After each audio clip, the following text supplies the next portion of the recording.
네, 감사합니다. 시간이 많이 흘러가서요. 짧게 해야 되네요.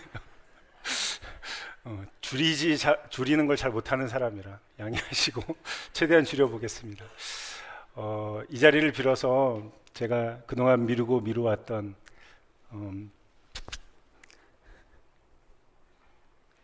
감사 인사를 드리고 싶습니다. 여러모로 배려해 주시고 여러모로 아끼지 않아 주신 우리 이상영 목사님, 또 많은 교육자분들, 또 손에 손으로 계속 저희를 옆에서 돌보아 주시고, 또 마지막 순간에 여러 모양으로 섬겨주시고 또 후원해 주신 여러분들 일일이 다 제가 이렇게 찾아뵙고 공손하게 인사드려야 함에도 불구하고 시간상 그렇게 하지 못함을 이해해 주시고, 이 자리를 빌어서 모든 분들에게 감사한 마음을 심심하게 표현합니다. 감사드리겠습니다. 그러니까 우리 교육자들이 해주신 그 파송의 노래처럼 이 황폐한 이 땅 같지만 그 가운데 푸른 나무를 풍성하게 이룰 그날을 우리가 기대하면서 제가 동유럽 땅으로 건너가고 여러분들이 이곳에서 열심히 기도하고 사역하셔서 북한 땅을 뚫고 넘어와서 1대1로를 만들어서 우리가 함께 그 복음의 그 나라를 이루는 그날, 그 시간을 우리가 함께 기대하면 좋겠습니다. 오늘 제가 정한 설교 제목이 너희가 살아나리라 라는 제목입니다. 제가 처음 목회를 시작할 때, 그리고 제가 새로운 목회지, 새로운 임지를 옮길 때마다 항상 곱씹는 말씀이기도 하고, 또 제가 특별히 막 신경을 안 써도 그때그때마다 하나님께서 제게 생각나게 하시는 그 말씀이 바로 이 말씀인데, 에스겔서 37장 5절 말씀에 보면 내가 생기를 너에게 주리니 너희가 살아나리라 라는 말씀이 있습니다. 대한성서공의 영어 버전 Contemporary English 버전에 보면 I the Lord God will put breath in you and once again you will live, 이렇게 되어 있습니다. 이 영어 문장을 제가 좋아하는 이유는요, 여기 once again이라는 단어가 들어가 있어서 그렇습니다. 다시라는 거죠. 다시 살아나리라.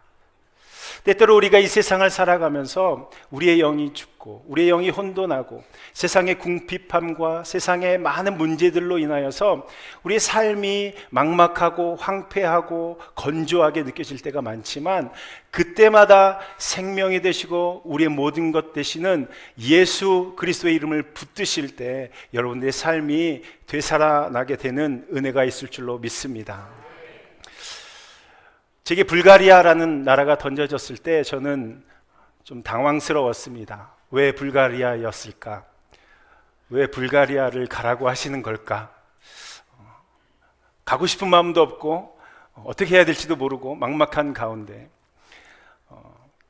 그런 기도를 했었습니다. 하나님, 정말 이 땅이 내가 가야 할 곳이고 하나님께서 원하시는 그곳이라면 사도 바울에게 마게도냐의 환상을 보여주셨던 것처럼 내게도 좀 보여주세요. 내게 좀 보여주세요라고 기도를 했었습니다. 근데 보여주지 않으시더라고요. 제가 아무리 꿈을 꾸려고 노력을 해도 꿈을 잘 못 꾸는 것 같아요, 제가. 근데 그 땅을 꿈으로 보여주지 아니하시고 저와 저희 아내로 하여금 며칠 안 돼서 그 땅을 밟게 하셨습니다. 지난 9월에 약 2주간 루마니아와 불가리아를 거쳐서 다녀온 그런 일정을 갖게 되었었는데요. 그 중에 일주일 중에 3박 4일 동안 하루에 3도시, 하루에 3교회씩 불가리아에 있는 현지 교회들을 저희가 열심히 돌아다니면서 그 교회에 목회하는 현지 목회자들을 만나서 잘 안 통하는 언어긴 하지만 안 되는 영어로 많은 이야기들을 나눴습니다. 그 땅이 오랜 전통의 정교의 전통을 가지고 있는 나라, 어떻게 보면 개신교의 뿌리라고도 볼 수 있는 나라, 어떻게 보면 오랜 전통 속에 예수 그리스도의 부활을 인정하고 그것을 지키려고 했던 그런 신앙의 전통을 가진 나라였지만, 그 가운데 우리가 알 수 없는 먹먹한 그런 갈급함이 있는 것을 그 목회자들을 통해서 들을 수 있었습니다. 이 오랜 전통의 정교회를 가진 이 나라는 개신교를 이단으로 여깁니다. 우리가 믿고 있는 이 복음의 예수 그리스도를 그것을 증거하는 그 교회들을 인정하지 않는 거죠. 전통과 형식과 허례허식에 쌓여서 전통의 막막한 그런 형식적인 것에만, 보이는 것에만 얽매여 있는 그 정교의 전통이 오늘날 복음을 외치고 예수 그리스도를 외치는 그 개신교회들을 인정하지 않고 탄압하고 핍박하고 와해시킨다라는 얘기예요. 한 교회 목회자의 이야기를 들었을 때 그가 한 5년 동안 섬기던 그 교회에 때때로 2명, 3명, 어떤 때는 10명 이렇게 사람들이 모여왔다고 합니다. 그들과 함께 열심히 교회 생활을 하려고 했었는데 그 주변에 있는 정교회 사람들이 그 교회 사람들에게 방해를 놓은 거예요. 왜 이단을 다니냐? 저기는 거짓 선지자의 교회야. 저기는 잘못된 교회야. 우리만이 정통이야. 이렇게 고집하고 이렇게 와해하면서 그 교회에 모인 사람들을 흩어놓았다라는 거예요. 그런 정교회의 모습은 어떤 모습이냐면요, 제가 그곳에서 정교회 예배를 한번 드릴 수 있는 기회가 있었는데, 참여할 수 있는 기회가 있었는데, 거기에는 우리가 구역 성서에서 보는 그런 성막 같은 것이 있습니다. 천은 아니지만 이 사제들만 드나들 수 있는 하나님의 보좌가 있다고 하는 그런 곳에 큰 막을 쳐놓고 그곳은 오직 사제들만 드나들 수 있고 일반 성도들은 드나들 수 없는, 함부로 다닐 수 없는 그런 것으로 여기고 있습니다. 신약시대에 예수 그리스도께서 우리에게 선포하신 하나님과의 막혔던 담을 허문 성막, 휘장이 찢어진 그 역사를 부정하는 것과도 같은 거죠. 절대 복음적이라고 볼 수가 없는 그런 예배 형식이었습니다. 이 사람들이 그곳에서 복음을 증거하며 살아가는 게 너무나도 힘든 거예요. 그래서 오늘날 교회에서 사람들에게 소망과 희망과 기쁨을 전해야 할 그 목회자들의 입술 속에서 한탄과 패배와 절망과 좌절과 포기와 자신감 없는 그런 마음에 갇혀서 절망 가운데 있는 그 교회와 그 목회자들을 볼 수 있었습니다. 그들을 바라보고 그들과 함께 이야기를 나누는 가운데 제게는 하나님께서 사도행전 16장에 마게도냐의 환상을 보여줬던 그 바울에게 말씀하셨던 그 말씀처럼 와서 도우라, 와서 이들을 도우라 라는 그런 마음을 제게 갖게 하셨습니다. 그래서 이제 그곳으로, 저는 원래 독일로 가려는 마음이 예전부터 많이 있었는데요, 제가 2009년도에 독일에서 한 10년 정도의 생활을 정리하고 한국으로 들어왔을 때는요, 제가 이 신학과정을 빨리 마치고 신학대학원 3년 마치고, 저는 이 목사 안수 과정이 있는지도 잘 몰랐어요. 그냥 신학대학원만 마치고 독일로 날아가려고 그랬어요. 그래서 대학원 3년 때 개포교회로 왔거든요. 안성호 목사님이 불러주셔서 왔는데, 제가 안성호 목사님한테 목사님, 저는 졸업하면 독일로 갈 수도 있어서 1년도 채 안 돼서 그만둘 수 있습니다, 뭐 이런 말까지 했었어요. 안성호 목사님 마음대로 해라 그래서 제가 이렇게 눌러앉은 건데, 근데 안성호 목사님이 계속 저에게 다른 나라들을 이렇게 들이대시는 거예요. 나는 독일로 가겠다라고 분명히 말씀을 드렸는데, 도미니카, 뭐 마게도니아, 세르비아, 루마니아 막 이런 데를, 그러다가 마지막에 말씀하신 게 이 불가리아였거든요. 왜 불가리아였을까? 근데 그 땅에 가보니 그 땅이 참 황폐한 황무지와도 같은 것을 하나님이 보게 하셨어요.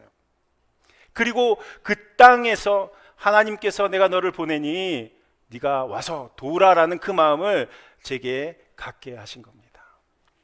여러분, 요즘 우리는 이 세상을 살아가면서 이 세상이 결코 녹록지 않다라는 것을 많은 사람들이 토로합니다. 시간이 지나면 지날수록 많은 사람들이 그것을 하소연합니다. 요즘 M4 세대라는 말이 유행하는데요, 3포 세대도 아니에요, 5포 세대도 아니에요, 7포 세대도 아니에요. 3포가 뭔지 아세요? 네, 감사합니다. 연애, 결혼, 출산을 포기하는 것이 3포래요.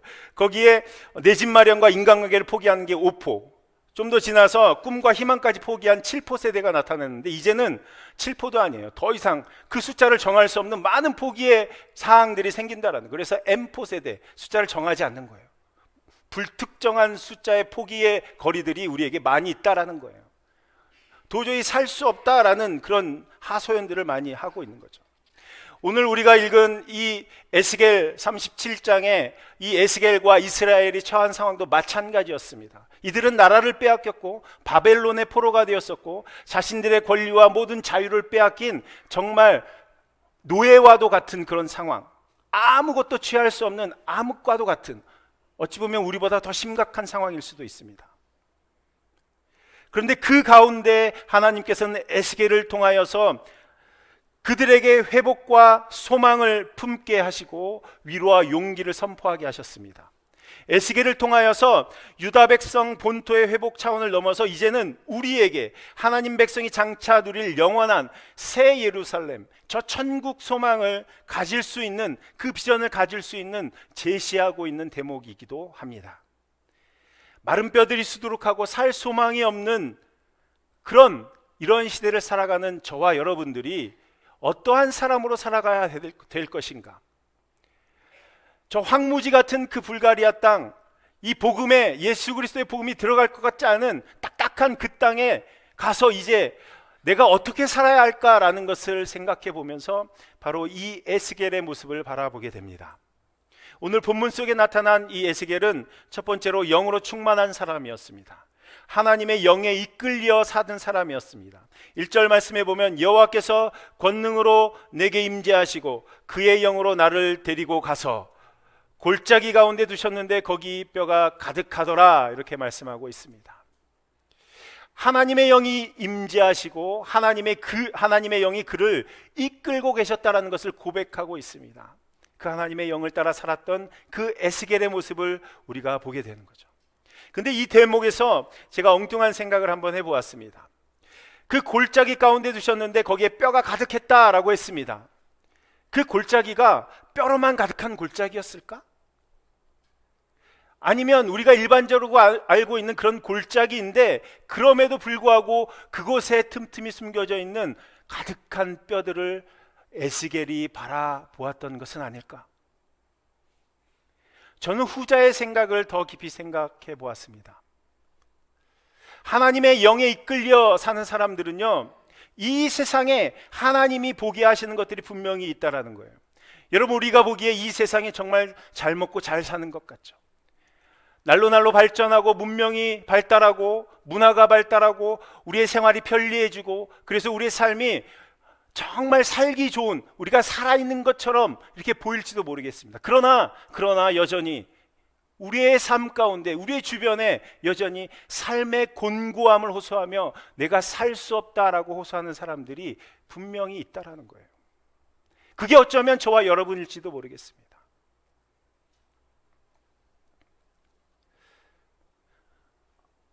아마도 에스겔에게 하나님의 영이 임했기 때문에 그 가운데 수풀이 울창한 골짜기와도 같은 그런 골짜기였을지도 모르지만 그 가운데 하나님의 그 영으로 인하여서 진정한 문제를 바라볼 수 있었던 에스겔의 눈이 있었지 않았나라는 생각을 해보게 되는 겁니다. 우리 속담에 먼 눈에는 뭐만 보인다는 말이 있습니다. 보통 사람들은 자기가 보고 싶은 것만 보고 자기가 듣고 싶은 것만 듣고 먹고 싶은 것만 먹는 그런 것이 바로 우리의 삶입니다. 그렇죠? 저만 그런 건 아니겠죠.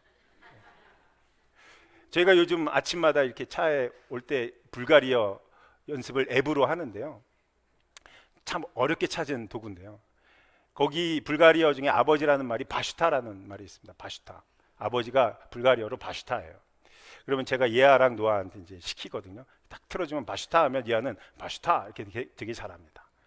근데 이제 그 남자, 이제 저하고 같이 하는 그 남자는 바슈타 하면은 맛있다 이렇게 얘기합니다.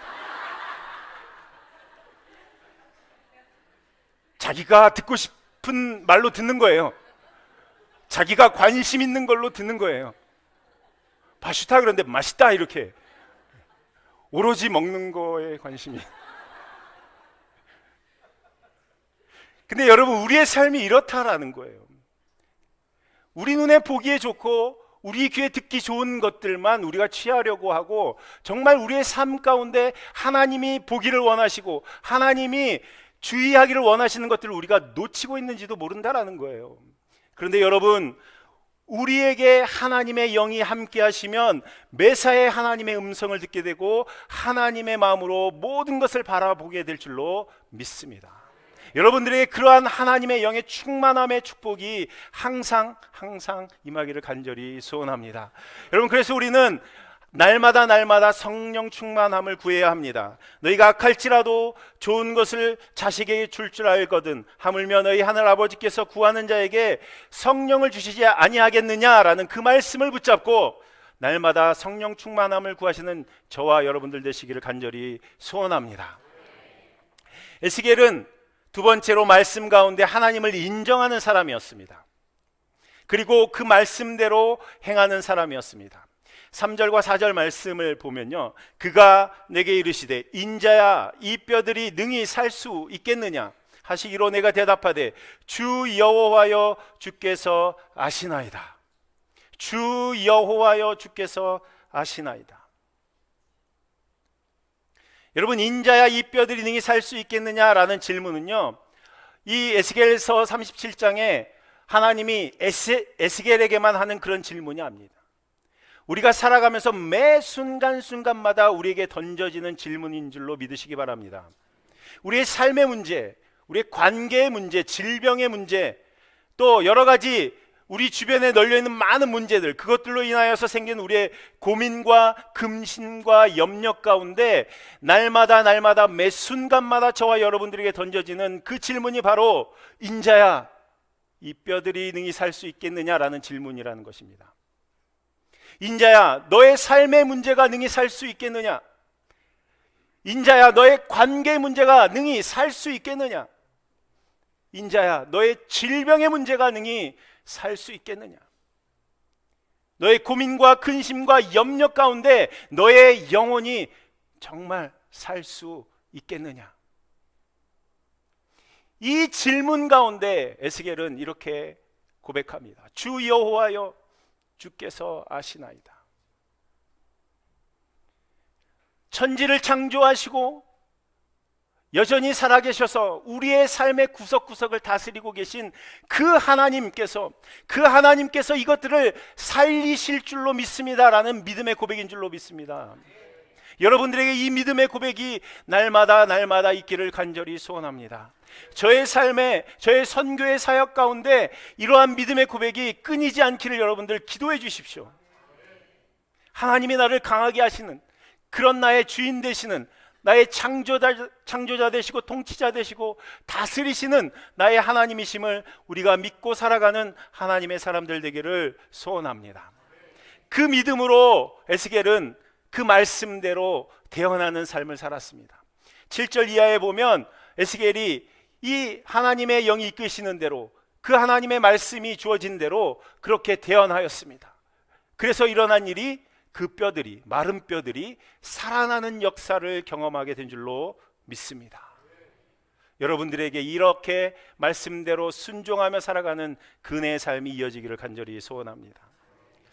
그런데 여기서 중요한 것은 바로 이 에스겔이 무엇을 대언하는 사람이었냐라는 것입니다. 어떠한 것을 대언하는 사람이었냐라는 것입니다. 5절과 6절을 보면요, 주 여호와께서 이 뼈들에게 이같이 말씀하시기를 내가 생기를 너희에게 들어가게 하리니 너희가 살아나리라. 아멘. 내가 생기를 너희에게 들어가게 하리니 너희가 살아나리라. 아멘. 하나님의 그 생기를 들어가게 하는 일을 대언했던 것입니다. 여러분, 우리의 삶은 바로 하나님의 생기가 들어가게 하는 그 사역을 감당하는 삶이 되어야 하는 줄로 믿습니다. 그렇게 했을 때 너희 위에 힘줄을 두고 살을 입히고 가죽으로 덮고 너희 속에 생기를 넣으리니 너희가 살아나리라. 또 내가 여호와인 줄 너희가 알리라 하셨다 하라 라고 말씀하셨습니다. 생기가 들어가면 살아나게 된 줄로 믿습니다. 생기가 들어가면 우리가 하나님이 하나님 되심을 인정하게 되는 삶을 살아가게 될 줄로 믿습니다. 그럼 여러분, 이 생기가 무엇일까요? 이 생기가 무엇일까요? 이 생기는 요한복음 6장에 보면 예수 그리스도를 의미합니다. 생명을 의미합니다. 창세기 2장 7절에도 보면 여호와 하나님이 땅에 흙으로 사람을 지시고 생기를 그 코에 불어 넣으셨는데 사람이 생명이 되었다라고 했어요. 사람이 살아났다라고 했어요. 생기는 살아나는 생명을 의미합니다. 그리고 이 생명은 요한복음에서 예수 그리스도를 상징합니다. 내가 곧 생명의 떡이다. 나는 하늘에서 내려온 살아있는 떡이니 사람이 이 떡을 먹으면 영생하리라 말씀하시고, 예수께서 이르시되 내가 진실로 진실로 너희에게 이르노니 인자의 살을 먹지 아니하고 인자의 피를 마시지 아니하면 너희 속에 생명이 없다라고 말씀하셨습니다. 나는 세상의 빛이고 나를 따르는 자는 어둠에 다니지 아니하고 생명의 빛을 얻으리라고 말씀하셨습니다. 나는 부활이요 생명이니 나를 믿는 자는 죽어도 살겠고 무릇 살아서 나를 믿는 자는 영원히 죽지 아니하리라 말씀하셨습니다. 예수께서 이르시되 내가 곧 길이요 진리요 생명이니 나로 말미암지 않고는 아버지께로 올 자가 없다라고 말씀하셨습니다. 아멘. 예수 그리스도는 생명이십니다. 예수 그리스도가 우리 안에 충만하게 임할 때 우리가 살아있는 영혼이 되는 줄로 믿으시기 바랍니다. 세상 사람들은요, 겉으로 보는 것으로 살아있다 판정할 때가 많습니다. 여러분, 오늘 우리가 읽은 본문 7절과 8절에 보면 이 대언하는 장면이 설명되고 있는데, 이에 내가 명령을 따라 대언하니 대언할 때 큰 소리가 나고 움직이며 이 뼈 저 뼈가 들어맞아 뼈들이 서로 연결되었다라고 했어요. 또 보니 그 뼈에 힘줄이 생기고 살이 오르며 그 위에 가죽이 덮였다라고 했어요. 이것을 바라보고 살아났다라고 우리는 이야기할 수 있습니다.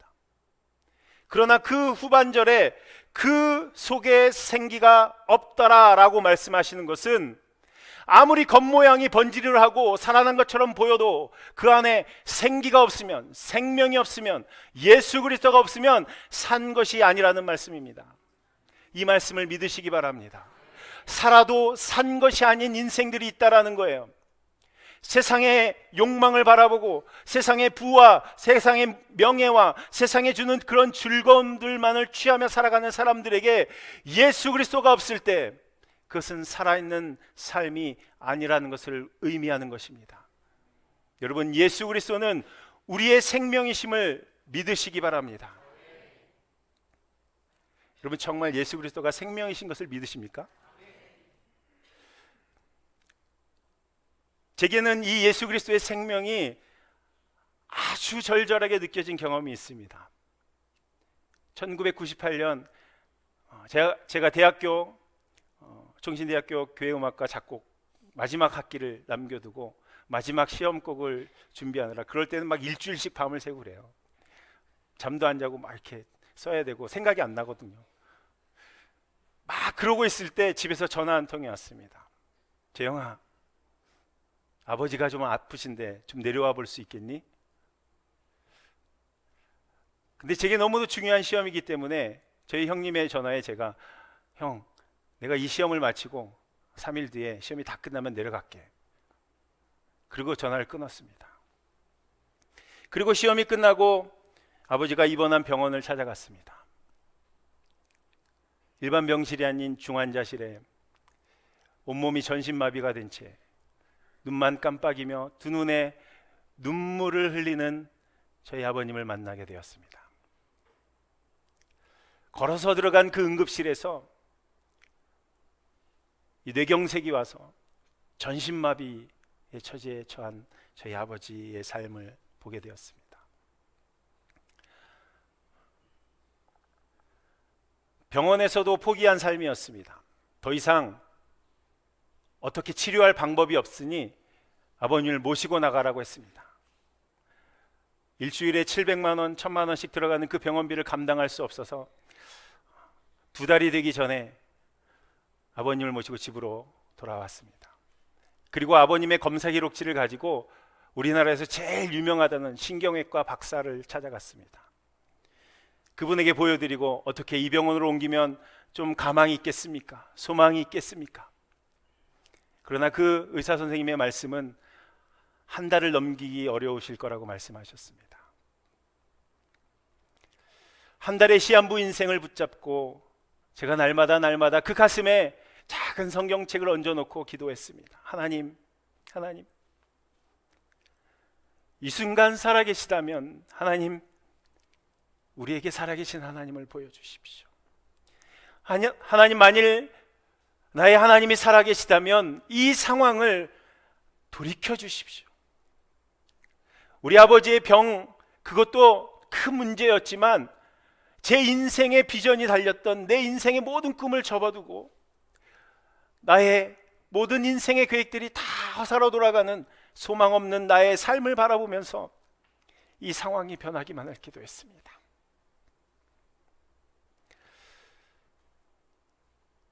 그때 저희 아버님이 손가락 하나를 움직일 수 있을 정도였는데 저희 아버님 손가락 밑에 막대기를 두었습니다. 그래서 뭔가 이야기하고 싶으신 것이 있으면 그 막대기를 탁탁탁 치면 제가 손바닥을 갖다 댑니다. 그때 저희 아버님이 저희 손바닥에 글씨를 써내려가기 시작하십니다. 죽고 싶다. 죽여줘라.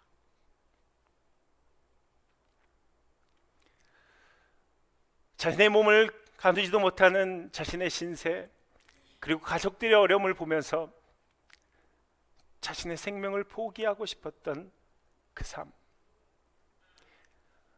눈으로 보기에 살았으나 죽은 삶이었습니다. 그 아버님의 가슴을 부여잡고 그 아버님의 가슴에 얹혀진 그 성경을 부여잡고 날마다 아침마다 기도하면서 매일 아침 저희 아버님에게 부탁을 드렸습니다. 아버지, 목사님의 기도 한 번만 받읍시다. 내가 믿는 그 하나님, 그 교회 나를 말씀으로 가르치는 그 목사님의 기도 한 번만 받아봅시다. 그 하나님이 살아계시다면 이 생명을 살려주실 거라는 그 믿음, 그 소망이 제게 남아 있었습니다. 그러던 어느 날 저희 아버님이 제 의견을 수락하고 목사님의 기도를 받기로 했습니다. 그래서 목사님이 찾아오셔서 저희 아버님에게 안수기도를 하시고 예수 그리스도의 이름으로 기도합니다. 아멘. 이렇게 기도를 마쳤습니다. 그리고 몇 시간이 지나고 저녁이 될 무렵 저희 아버님이 다시 그 막대기를 탁탁탁 치십니다.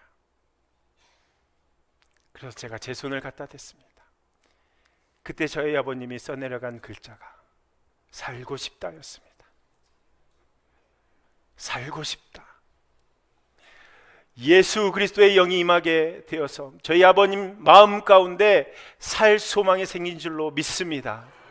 단 한 달밖에 살 수 없다는 이 시대의 과학의 그 선언 가운데, 그 선포 가운데 예수 그리스도의 영이 그 모든 것을 뚫고 20년이란 긴 세월 동안 여전히 살아서 나와 함께 생활하시는 그 아버님을 허락하신 줄로 믿습니다. 여러분, 우리에게 생명 되신 예수 그리스도를 믿으시기 바랍니다. 그 예수 그리스도의 이름을 영접하시기를 바랍니다. 예수 그리스도께서 우리에게 생명 주실 때 우리는 그 생명을 가지고 이 세상으로 나아가야 될 줄로 믿습니다. 저는 이제 그 생명을 붙잡고 저 불가리아 땅에 가서, 더 동유럽 땅에 가서 점점 식어져가는, 점점 사라져가는 예수 그리스도 하나님의 나라를 다시 한번 재건하는 일에 하나님께 열정을 바치고자 이제 선언합니다. 하나님, 함께하여 주시옵소서. 주 예수 그리스도의 이름으로 예수 그리스도의 생명을 선포하는 하나님의 거룩한 선교사 되게 하여 주시옵소서. 여러분, 함께 기도하여 주시옵소서. 여러분들의 기도가 저를 일으켜 세우시고 여러분들의 기도가 하나님이 일하시도록 하는 줄로 믿습니다. 요한복음 20장 21절 22절에 보면 예수님께서 십자가에 달려 돌아가시고 부활하신 후에 하늘로 승천하시기 전에 이 땅 가운데, 이 세상 가운데 남아있는 제자들에게 마지막으로 이렇게 말씀하십니다. 예수께서 또 이르시되 너희에게 평강이 있을지어다. 아버지께서 나를 보내신 것 같이 나도 너희를 세상에 보내노라, 이 말씀을 하시고 그들을 향하사 숨을 내쉬며 이르시되 성령을 받으라. 아멘. 예수님께서 오늘 이 땅 가운데 살아가는 우리 모두에게 평안을 선포하시고 숨을 내쉬시며 우리에게 말씀하십니다. 성령 받으라. 우리가 그 성령 받고 그 성령 충만하여서 예수 그리스도의 생명으로 이 땅 가운데 하나님의 거룩한 성도들로, 하나님의 거룩한 백성들로 살아가는 저와 여러분들 되시기를 간절히 소원합니다. 축원합니다. 기도하겠습니다. 하나님 감사합니다. 이 땅 가운데 생명 되신 예수 그리스도를 믿게 하시니 감사합니다. 그 믿음으로, 그 생명으로 살아가는 우리 모두가 되게 하여 주시옵소서. 그 생명으로 이 세상 가운데 어두운 것을 밝히며 죽어가는 것을 살리는 하나님의 거룩한 도구로 살아가는 우리 개포교회 모든 성도들이 될 수 있도록 하나님, 이 땅 가운데 하나님의 부름받은 하나님의 백성들로 살아가는, 하나님의 보냄받은 선교사로 살아가는 우리 모두가 될 수 있도록 하나님 축복하시고 인도하여 주시옵소서. 예수 그리스도의 이름으로 기도합니다. 아멘.